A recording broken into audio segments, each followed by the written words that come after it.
하나님 말씀 요한복음 16장입니다. 우리 1절과 2절 말씀 함께 한 목소리로 16장 1절과 2절 2절 말씀을 보도록 하겠습니다. 같이 읽습니다. 시작. 내가 이것을 너희에게 이름은 너희로 실족하지 않게 하려 함이니 사람들이 너희를 출교할 뿐 아니라 때가 이르면 무릇 너희를 죽이는 자가 생각하기를 이것이 하나님을 섬기는 일이라 하리라. 아멘. 우리 옆에 계신 분 바라보시고 말씀 듣고 은혜 받으세요. 건강하세요. 행복하세요. 지난 시간까지 우리가 이 출교라고 하는 것이 무엇인지를 함께 살펴보았죠. 이스라엘 공동체로부터 쫓겨난다 하여도 주님과 함께 가는 그 길, 주님과 함께하는 길이기 때문에 제자들도 또 우리 함께 살펴봤던 스데반도 기쁨으로 그 길을 갔다라고 하는 것을 말씀을 드렸습니다. 오늘 우리가 또 함께 살펴볼 것은 이제 이들을 출교하고 또 핍박하는 심지어는 죽이기까지도 하는 그들의 생각은 어떠하였느냐라고 하는 것이죠. 오늘 예수님께서는 이렇게 말씀하세요. 내가 이것을 너희에게 이름은 너희로 실족하지 않게 하려 함이다. 너희가 실족해서 넘어지지 않도록 하기 위해서 내가 너희에게 이것을 이룬다라고 말씀해주고 계십니다. 스데반을 죽일 때의 모습을 한번 우리가 살펴봐야 됩니다. 스데반을 죽일 때 어떻게 죽였습니까? 앞에서 제가 잠깐 언급해드린 것처럼 하나님의 이름으로 죽여요. 하나님의 이름으로. 그러니까 하나님의 이름을 모독하는 자다. 또 하나님의 이름을 신성 모독을 하는 예수를 주로 시인하는 자다. 그리스도를 믿는 자다. 메시아를 믿는 자다. 그러니까 그들은 하나님의 이름으로 스데반을 죽입니다. 예수님을 죽일 때는 어떻게 했습니까? 놀랍게도 율법을 빙자해서 예수님을 죽입니다. 하나님의 아들을 죽이는데 하나님의 말씀, 하나님의 율법을 빙자해서 예수님을 죽이는 거예요. 이토록 잘못 생각하는 이유가 어디 있습니까? 다른 데 있는 게 아니에요. 하나님과 예수님을 바로 알지 못하기 때문입니다. 바울 사도도 사실은 몰랐기 때문에 스데반을 죽일 때에 앞장서지 않습니까? 스데반을 죽일 때에 그 스데반 그 사람은 죽어 마땅한 사람이라고 생각하고 있었던 바울 아닙니까? 제가 이 스데반과 바울의 관계를 잠깐 설명을 해드렸는데 살펴보면요, 이 스데반하고 바울의 나이가 비슷하잖아요. 그러니까 같은 지역에 살고 있고 같은 동네에 살고 있는, 쉽게 말해서 친구예요. 잘 알고 지내는 사이란 말이죠. 모르는 사이가 아니란 말이에요. 회당에서 스데반도 지금 이제 말씀을 읽을 정도로 또 율법에도 많은 지식이 있는 그러한 사람이었어요. 그냥 뭐 일반적인 사람 한 사람 그냥 불로 쳐 죽였다고 해서 그것을 어떤 큰 사건으로 이렇게 기록할 수가 있겠습니까? 그러지 않죠. 그러니까 사울의 이름, 바울이 되기 이전에 사울의 이름이 등장하기 전에 보면은 사울일 때 그 모습을 살펴보면은 이 사울과 이 스데반의 연배가 거의 같은, 동년 많이 차이 나도 10년이 차이가 나지 않는 그러한 친구고 가까운 사람이다라고 하는 것을 우리가 알 수가 있어요. 그런데 죽이는데 앞장서지 않습니까? 증인을 서지 않습니까? 심지어는 이 바울 사도는 거기서 그치지 않습니다. 더 이제 점점 감성이 되어져 가는 거죠. 무엇의 감성입니까? 예수 믿는 사람들을 잡아 죽이는데 앞장서는 사람이 되었습니다. 그래서 어떻게 합니까? 심지어 외국 원정까지 다니면서 예수 믿는 사람들을 핍박했습니다. 이 정말 무서운 게 이거예요. 신앙이라고 하는 무지가 이렇게 만든 거예요. 자기는 그게 신앙이에요. 그렇기 때문에 그냥 최선의 열심을 다하는 거예요.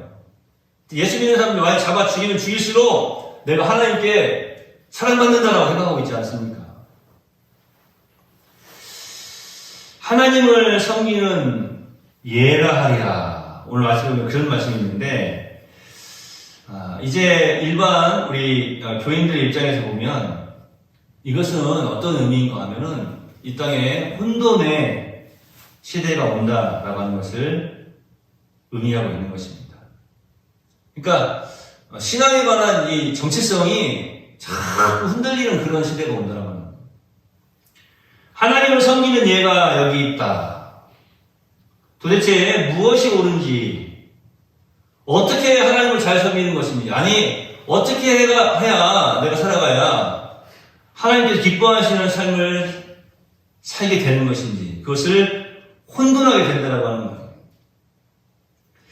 요즘 우리 주변에 보면은 많은 이제 신앙인들의 모습이 있지 않습니까? 어떤 사람들은 너무나 형식에만 치우쳐 있는 사람들이 있는가 하면은, 어떤 사람들은 형식은 다 치우다 보니까 너무나 또 자유분방한, 그러다 보니까 말씀을 넘어서 버리고 선을 넘어서 버리는 그러한 모습들도 찾아볼 수가 있고요. 뭐 잘못된 뭐 이단이나 뿐만 아니라 신비주의나 여러 가지 잘못된 어떤 그런 신앙, 그리고 세상의 어떤 운동들, 그리고 어떤 세상의 다른 어떤 종교들과 자꾸 나의 신앙을 이렇게 혼합시키려고 하는 그런 모습들이 많이 있어요. 그 왜 그럴까요? 정확하게 알지 못하기 때문에 그런 거예요. 정확하게 알면 혼돈이 될 수가 없는 거예요. 여러분, 내적으로 신앙에 혼돈이 있고 또 외적으로 핍박이 오는 이 어려운 때에 우리가 과연 어떻게 해야 바른 신앙을 유지할 수 있을까? 사실은 이 목회자가 성도들을 교육하는 그 내용 가운데 가장 핵심적인 부분이 이런 부분 아니겠습니까? 목양의 관점에서 볼 때 어떻게 하면 바른 신앙을 끝까지 유지할 수 있을까? 우리 주변에도 보면은 우리 같은 교단이고 같은 또 성신에서 신학을 하고 그렇게 했음에도 불구하고 이제 목회하는 모습들을 보면은요, 저게 말씀에 근거하는 것인가 라고 의심하게 되는 그런 부분들도 보여요. 한 번씩 보면. 기도할 때도 그렇고, 사실은 또 어떤 집회를 하고 막 이제 또 모임을 갖고 이럴 때도 보면은 또 소그룹 모임도 마찬가지입니다. 이런 모임들을 보면은 저런 게 정말로 성경에 근거한 것인가 의심이 될 정도로. 근데 이제 거기서 그치는 게 아니라 제가 안타깝기도 하지만 더 놀라운 것은 뭐냐면, 그 어떤 목사님과 대화를 하잖아요. 그러면은 정말로 놀라운 이야기를 듣는 거예요. 뭐라고 하냐면 자기도 안 돼요. 이렇게 기도회를 하고 이런 어떤 집회를 하고 혹은 이런 어떤 프로그램을 진행하고 이런 것들은 조금 신비주의적인 요소가 있고 조금 성경에서 벗어난 그런 부분들이 틀림없이 있다. 쉽게 말해서 혼합되어진 것이 틀림없이 있다라고 이야기를 해요. 근데 왜 합니까? 대답은 딱 하나죠. 요즘 사람들이 좋아한다는 거예요. 인기. 영웅씨가 오늘 이 자리에 와가지고 특수본문 한다고 하면 아마 비봉변뿐만 아니라 전국에 있는 모든 영웅씨 팬들이 다 몰려오지 않겠어요? 아마 우리 한재희 원사님 오늘 한복 입고 오셨을지도 몰라. 영웅씨가 오늘 영웅이가 와가지고 써가지고. 근데요, 우리가 사실 뭐 그런 걸 바라진 않지만 요즘 보면은 그렇게 보여주기식의 그런 인기몰이식의 전혀 말씀하고는 상관이 없는데 그런 식의 모습들이 교회 안에서 많이 비춰지는 거예요. 우리 전사님도 영웅씨 좋아해요? 우리 전사님 별로 안 좋아하시는 거? 좋아해요. 좋아해요? 좋아하시구나. 전사님도 좋아하시네. 우리 스네씨는 좋아하세요? 스네씨는 구스여라 금수나 부른 사람만 좋아하는데. 아니, 좋아하면은, 영웅씨 예수님 열심히 잘 믿으라고 기도해보셨어요? 혹시 그런 기도 해보셨어요? 목사님 그런 기도 뭐로 해봐요? 사실 중요한 건 그거 아닙니까? 물론 신앙생활 잘 하는지 안 하는지 제가 잘 모르겠어요. 그 사람에 대해서 잘 모르겠는데, 아주 멋들어지게 트로트를 잘 부르는 그런 친구인데, 어떻습니까? 그게 정말로 신앙생활을 잘 해서, 야, 내가 좋아하는 그 멋들어지게 트로트를 부르는, 노래를 부르는 그 가수가, 예수를 나의 구주 삼고 하면서 찬양가면 얼마나 멋지겠어요. 세상에 전도도 잘 되고 그러지 않겠어요? 이게 무슨 말씀인가 하면요. 예수가 빠져버리니까 진리에서 벗어날 수밖에 없다라고 하는 거죠. 교회에서 어떤 인기 사람들이 좋아하니까 성도들이 막 그걸 하면 좋아해요. 그러니까 막 그런 기도회를 하고 그런 집회를 하고 막 그런 막 말씀을 전하고 그런데 그 안에서 진리가 없고 예수가 없다라고 하는 거예요. 그렇다면 그것은 큰 신앙에 어떻게 보면 혼돈을 야기시키는 게 아니겠습니까? 야, 우리 교회는 그렇게도 해. 말씀 뭐 일단 잠깐 접어두고 이렇게 한다고 이렇게 된다면 여러분 우리가 어떻게 해야 정말 바른 신앙을 유지할 수 있을까요? 제가 말씀드린 것처럼 목회자의 가장 큰 목양의 측면에서의 가장 큰 고민이라고 했는데요. 그 답은요 너무나도 간단해요.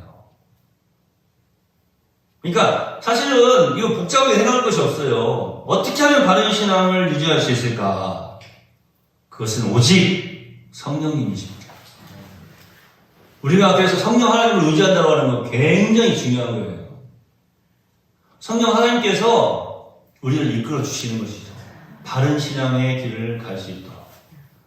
이 핍박도 그런 차원에서 볼 수가 있는 거예요.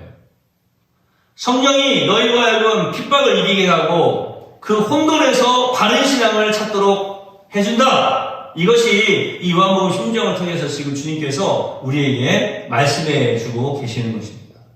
그러니까 요한복음 16장 이제 또 요한복음 17장을 우리가 보혜사 성령장 이렇게 이야기해요. 그런데 이제 그 보혜사 성령께서 어떤 역사들을 이루어 가시는가 그것들을 쭉 설명하시기 전에 이 16장에서 지금 말씀을 미리 이제 하고 계시는 거예요. 운을 띄운다고 그러죠. 미리 지금 16장에서부터 말씀하고 계시는데 우리가 다시 말하면 하나님께서 기뻐하시는 믿음의 삶, 하나님의 영광을 드러내는 승리의 삶을 어떻게 살아드릴 수 있느냐? 바로 성령님께서 그렇게 하신다는 겁니다. 우리가 해야 되는 것은 무엇입니까? 그 성령님을 의지하는 거예요. 그 성령님을 깨달아 아는 거예요. 자꾸 무시하고 성령님께서 자꾸 인도하실 때 막 뿌리치고 도망가고 하는 것이 아니라 그 성령님의 인도하심에 그 성령님께서 우리에게 자꾸 말씀하시잖아요. 그럴 때 그냥 모르는 체 하는 것이 아니라 자꾸 듣고 그 말씀에 순종하는 것이죠. 오늘 본문에서 이 핍박이 있어도 보혜사 성령이 너희와 함께 하시고 혼돈이 와도 네가 믿는 신앙이 바른 신앙임을 진리의 성령이 증거해 주신다라고 말씀하는 거예요. 우리가 어떤 핍박이 와도 그 핍박을 이겨낼 수 있는 것은 사실 우리의 힘으로 안 돼요. 제가 극적인 핍박 그러면 차라리 막 죽인다고 하면 난 죽어도 예수 믿겠습니다 라고 말할 수 있다고 하는데 그렇지 않고 이제 자꾸 이 사탄의 전략들을 보면은요 그렇게 막 극적인 모습으로 다가오지 않아요. 어떻습니까? 여러 가지 모습들로 다가오고 또 여러 모양으로 나타나죠. 그렇죠? 근데 하여튼 그렇든지 또 어떻든지 여러분 그걸 저는 결정적인 순간이라고 말씀드리고 싶어요. 그것을 이겨낼 수 있느냐? 아니면 이겨내지 못하고 넘어지느냐? 걸려 넘어지느냐? 그 결정적인 순간에 우리의 신앙을 바르게 지킬 수 있는 게 바로 무엇이라고요? 성령입니다. 성령님이십니다. 성령님께서 이기게 하시는 거예요. 그래서 성령을 우리가 간절히 의지하고 또 그 성령님께서 나를 인도해 주시기를 소망하지 않는다는 것은 사실은 하나님을 잘 모르는 거예요. 예수님을 잘 모르는 거예요. 그들은 하나님을 알았어요. 그런데 성령의 인도하심은 전혀 알지 못하는 거죠. 바울이 사실은 깜짝 놀라잖아요. 그 스데반의 죽음의 모습을 보면서 사실은 이제 적잖게 놀라긴 합니다. 그래도 그랬듯이 제가 말씀드린 것처럼 지금까지 쭉 함께 지내면서 저 친구에게서 저런 표정이 아마 이런 것도 우리가 좀 상상을 해봐야 돼요. 저렇게 그래도 뭐 지금까지 일본도 잘 알고 이렇게 함께 지내왔는데 저렇게 끝까지 예수를 구주로 예수를 그리스도로 메시아로 인정한다고? 이렇게 어떻게 그런 일이 있었죠? 돌에 맞아 죽으면서도 환한 천사와 같은 그런 모습으로 어떻게 주님을 끝까지 바라볼 수 있었죠? 성령께서 그와 함께 하시고 계시기 때문에 그런 거죠. 우리의 삶 속에 여러 가지 또 문제들이 있습니다. 혼돈의 시대에 우리가 지금 살아가고 있습니다. 성령님만이 우리에게 용기를 주시고 지혜를 주십니다. 제가 오늘도 기도하면서 예수님을 사랑하는 사람들에게 잘 예수님의 복음을 증거할 수 있는 기회를 허락해 주세요 라고 기도하지 않습니까? 누구를 의지하는 겁니까? 바로 성령님을 의지하는 거예요. 성령께서 그런 지혜도 주시고 기회도 주시고 또 이 땅에서 늘 승리의 삶을 살아갈 수 있도록 믿음을 더해 주시고 뿐만 아니라 잘 분별할 수 있는, 그래서 분별의 영이라고 하는 것은 다른 이가 준 게 아니에요. 바로 성령께서 우리에게 허락하시는 것입니다. 잘 결정할 수 있도록 혼동하지 아니하고 바르게 하나님의 사람답게 살아갈 수 있도록 지혜를 주시는 분, 이기게 하시는 분, 승리하게 하시는 분, 그분은 바로 성령님이십니다. 우리 더욱더 이 성령님을 의지하며 항상 우리가 사실 이런 게 우리 좀 붙어 있어야 돼요. 성령님 도와주세요. 성령님 지혜 주세요. 성령님 인도해 주세요. 기도하겠습니다. 하나님 감사합니다. 감히 하나님의 영이신 성령님을 우리가 부르며 그 성령님을 의지할 수 있는 것, 감히 성령님의 도우심을 바라는 것, 그냥 우리에게 예수 믿는 우리에게 그러한 특권을 허락하여 주시고 그러한 은혜를 허락하여 주시니 감사합니다. 모든 핍박을 이겨낼 수 있는 힘은 오직 성령님의 인도하심에 있습니다.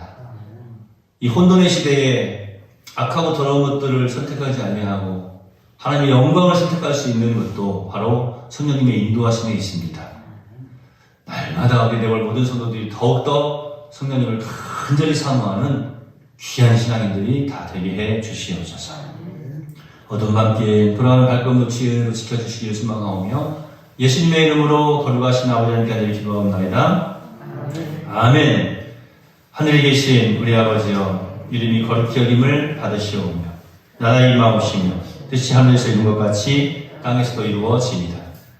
오늘날 우리에게 일용할 양식을 주옵시고 우리가 우리에게 죄 지은 자를 사하여 준 것 같이 우리 죄를 사하여 주옵시고 우리를 시험에 들게 하지 마옵시고 다만 악에서 구하옵소서. 그 나라와 권세와 영광이 아버지께 영원히 있사옵나이다. 아멘.